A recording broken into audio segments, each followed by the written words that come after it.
নমস্কার বন্ধুরা, আমার চ্যানেলে সবাইকে স্বাগত।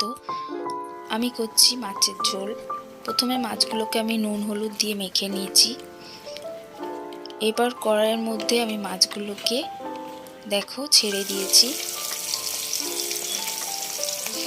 মাছগুলো প্রায় আমার লাল লাল করে ভাজা হয়ে গেছে। দেখো, লাল লাল করে মাছগুলো আমার ভাজা হয়ে গেছে। এরপর দিয়ে দেবো আমি কড়াইয়ের মধ্যে একটু কালো জিরে আর শুকনো লঙ্কা।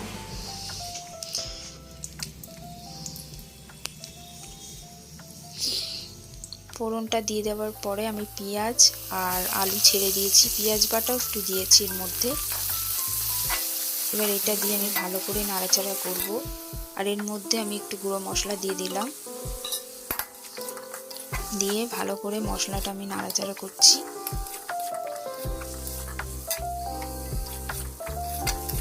দেখো, মশলাটা আমি ভালো করে নাড়াচাড়া করছি।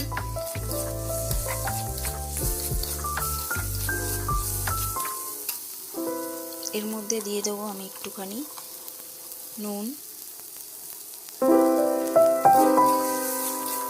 দিয়ে ভালো করে নাড়াচাড়া করার পর একটু জল দিয়ে আমি মশলাটা ভালো করে কষিয়ে নিই।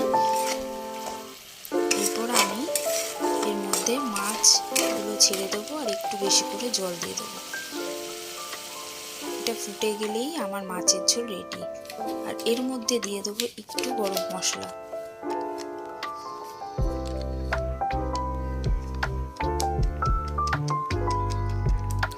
দেখো বন্ধুরা, আমার মাছের ঝোল রেডি।